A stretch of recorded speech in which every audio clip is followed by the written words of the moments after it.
สบายดีพี่น้อง มาเข้าสวนตอนค่ำเลยวันนี้นะ มาชมสวนนำข่อยนี่เด้อพี่น้องเอ้ยนี่ผักกะปลูกขายตลอดพี่น้องเอ้ยตัดแล้วก็ปลูกตัดแล้วก็ปลูก อันนี้ผักสลัดเขียวนะ ลงสวนตอนแลงเนาะนี่ร้านก็จิ้มผัก จิ้มดินไงขึ้น เพื่อตอนเช้าเราจะได้รดน้ำเนาะตอนเช้าเราก็เอาฝุ่นขี้งัวมาใส่ แล้วก็รดเนาะผักสลัดคือเก่าบ่มีผักแนวอื่นดอกผักหอมเสริมก็ด้าม4-5นานส่วนหลายแม่นผักสลัดเนาะมาชมผักยามแลงโอ๊ยก็สิฮอด6-7โมงแล้วค่อยลงสวนวันนี้ ฟังดนตรีม่วนๆไปนำเด้ออืมก็มีหมูนี่เพิ่นว่าสิไว้เอาลูกมันว่าซั่น เอกินเศษผักเนาะตัดผักขายแล้วก็เศษผักมาทิ่มให้เพิ่นกินเลาะสวนนี่พี่น้องกำลังงามขึ้นสำใดได้ก็ตัดเนาะมื้อนี้ก็แม่ค้ามาสั่งมื้อนี้ก็ได้2ตาบักใหญ่เลยเนาะ2แม่ลูกเพิ่นพากันจิ้มผักจะเอาขี้งัวใส่นะ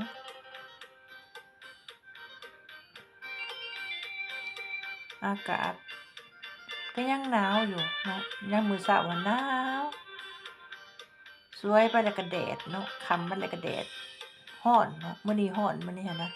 ยามเช้าหั้นหนาวแต่ว่าตอนค่ำมานี่มันร้อนนี่แม่ค้าสั่งตัดให้เขาเจ้าข้อยจะห้อยเป็นหมัดจั่งซี้แหละเนาะ2หมัดน่ะได้อยู่โลหนึ่งความหนักมันนะ2หมัดได้อยู่โลผักก็งามเนาะเอาไปยำไปกินกับลาบกับก้อยแม่ค้าสั่งก็ตัดให้เนาะ ดึกจักหน่อยเขาเจ้าก็มาเอาหรือว่าตอนเช้าเขามาเอาไปขายตลาดนัดบ่ขายตลาดบ่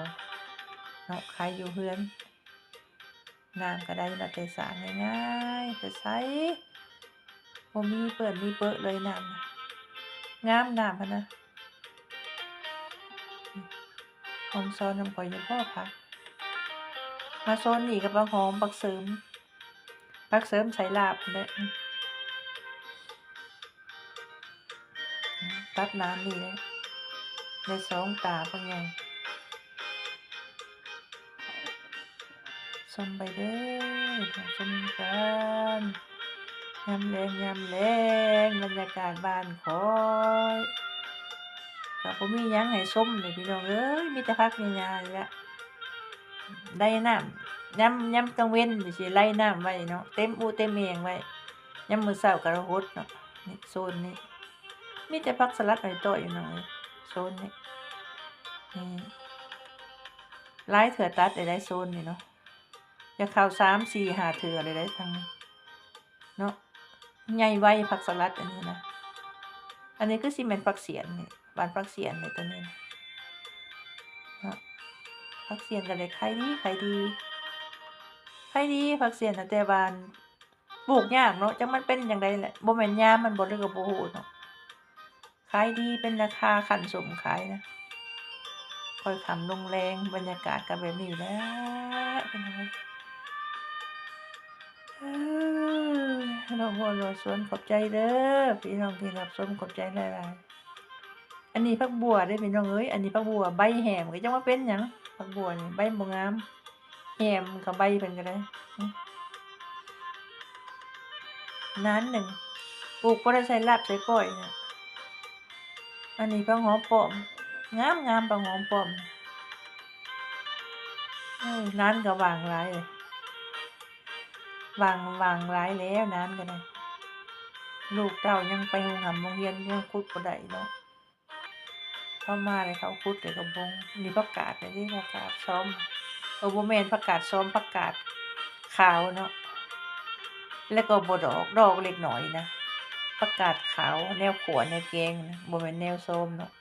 บ่แม่นแนวดอกนะก็สิว่า ชมไปนำกันเด้อบรรยากาศสวนยามแลงขอบใจเด้อที่รับชมขอบใจหลายๆเด้อผิดพลาดประการใดก็ขออภัยเด้อพี่น้องเด้อในการเขียนในการเขียนภาษาที่อ่านเนาะแล้วก็ข้อยก็บ่ถนัดปานใดในการเขียนปานนั้นนะพี่น้องขอโทษหลายๆเด้อขอโทษหลายๆถ้าเขียนบ่ถูกบ่ตรงจั่งใดก็ได้ติชมมาได้ยอมเปลี่ยนแปลงพี่น้องเอ้ยคนละช้อนผักอันน่ะหอมป้อมนี่นะงามๆหอมป้อมนะขายให้แม่ค้าตลอดเด้อมื้อนี้ก็ลกมื้อนี้ก็ได้แต่เช้าอะนี่งามๆมันก็สิบ่อยากอันนั้นปานใดเพราะว่ายามแลงเนาะสิเข้า6 โมงแล้วค่อยลงสวนเอออืมอันนี้แม่นผักสลัดเอาไว้แนวเนาะดอกห่าวแล้วนี่ดอกห่าวแบบนี้แหละ